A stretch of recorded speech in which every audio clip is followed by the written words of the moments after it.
നമസ്കാരം. പശ്ചിമബംഗാൾ മുഖ്യമന്ത്രി മമതാ ബാനർജിയുടെ നേതൃത്വത്തിലുള്ള തൃണമൂൽ സർക്കാർ പിന്തുടരുന്ന അതിരുകടന്ന പ്രീണന രാഷ്ട്രീയവും ഭരണപരമായ ഇരട്ടത്താപ്പും ജനാധിപത്യത്തിന് തന്നെ അപമാനമാണെന്ന കടുത്ത വിമർശനവുമായി ബി.ജെ.പി. ദേശീയ അധ്യക്ഷൻ നിതിൻ നബിൻ രംഗത്തെത്തിയിരിക്കുകയാണ്. കൊൽക്കത്തയിലെ അതിപുരാതനമായ ദക്ഷിണേശ്വർ ക്ഷേത്രത്തിൽ ദർശനം നടത്തിയ ശേഷം മാധ്യമപ്രവർത്തകരോട് സംസാരിക്കവെയാണ് മമതാ സർക്കാരിന്റെ കപട മതേതരത്വത്തെ അദ്ദേഹം കടന്നാക്രമിച്ചത്. ബംഗാളിലെ നിലവിലെ അവസ്ഥ അങ്ങേയറ്റം ദയനീയമാണെന്നും ഒരു പ്രത്യേക വിഭാഗത്തിന് വോട്ട് ബാങ്ക് ലക്ഷ്യം വെച്ച് എല്ലാവിധ രാജകീയ സൗകര്യങ്ങളും ഭരണകൂടം ഒരുക്കി കൊടുക്കുമ്പോൾ ഭൂരിപക്ഷ സമൂഹത്തിന്റെ വിശ്വാസങ്ങളെയും ആചാരങ്ങളെയും മമത സർക്കാർ ബോധപൂർവം ചവിട്ടിമെതിക്കുകയാണെന്നും അദ്ദേഹം തുറന്നടിച്ചു. മമതയുടെ ഭരണത്തിന് കീഴിൽ ബംഗാൾ വിവേചനത്തിന്റെയും അനീതിയുടെയും വിളനിലമായി മാറിയിരിക്കുകയാണെന്ന് ബി.ജെ.പി. ഉന്നയിക്കുന്ന ഏറ്റവും വലിയ ആക്ഷേപം. സംസ്ഥാനത്ത് മതപരമായ ചടങ്ങുകൾക്ക് അനുമതി നൽകുന്ന കാര്യത്തിൽ മമത സർക്കാർ കാണിക്കുന്ന ഈ ഇരട്ട നീതി ജനങ്ങൾക്കിടയിൽ വലിയ അമർഷത്തിന് കാരണമാകുന്നുണ്ട്. ബംഗാളിൽ മുസ്ലിമിന് എവിടെയും നമസ്കാരം നടത്തുന്നതിനോ മറ്റ് മതപരമായ ചടങ്ങുകൾക്കോ യാതൊരു തടസ്സവുമില്ല. എന്നാൽ ഹൈന്ദവ വിശ്വാസികൾക്ക് പൂജകൾ സംഘടിപ്പിക്കാനോ ഉത്സവങ്ങൾക്കായി പന്തലുകൾ കെട്ടാനോ പോലും കോടതിയുടെ പടി കയറേണ്ടി വരുന്നത് മമതയുടെ ഭരണ പരാജയമാണ് വിളിച്ചോതുന്നത്.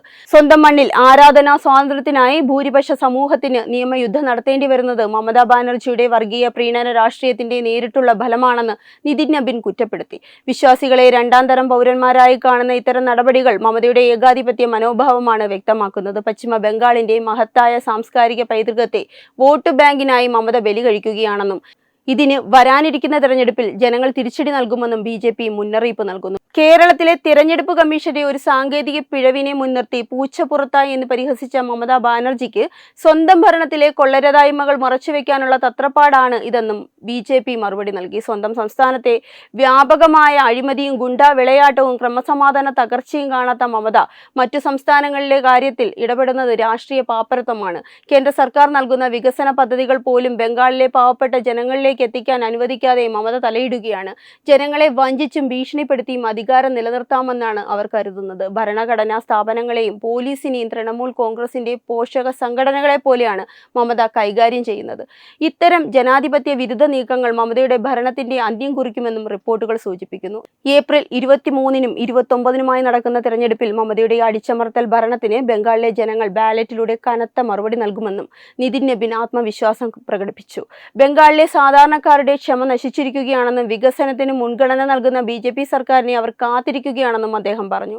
ആരാധനാലയങ്ങൾക്ക് അനുമതി നൽകുന്നതിൽ കാണിക്കുന്ന ഇരട്ടത്താപ്പും ബി.ജെ.പി. പ്രവർത്തകർക്കെതിരെയുള്ള അതിക്രമങ്ങളും മമതയ്ക്ക് വിനയാകും. മമതയുടെ പ്രീണന രാഷ്ട്രീയത്തിനെതിരെ വരും ദിവസങ്ങളിൽ കൂടുതൽ ശക്തമായ ജനകീയ പോരാട്ടങ്ങൾ സംഘടിപ്പിക്കാനാണ് ബി.ജെ.പി. നീക്കം.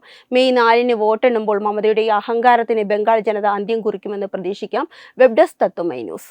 HIV അണുബാധ സന്തോഷപൂർണമായ ഒരു ജീവിതത്തിന് തടസ്സമല്ല. HIV അണുബാധയ്ക്ക് ഫലപ്രദമായ ചികിത്സ ഇന്ന് ലഭ്യമാണ്. ഇതിന് യഥാസമയം അണുബാധ കണ്ടെത്തുന്നതും കാലേക്കൂട്ടി ചികിത്സ നടത്തേണ്ടതും അത്യാവശ്യമാണ്. സൗജന്യമായ ചികിത്സയും മാർഗനിർദ്ദേശങ്ങളും സർക്കാർ ആശുപത്രികളിലെ ART അഥവാ ഉഷസ് കേന്ദ്രങ്ങളിൽ ലഭ്യമാണ്. ആരോഗ്യ സംരക്ഷണം ഓരോരുത്തരുടെയും ഉത്തരവാദിത്തമാണ്.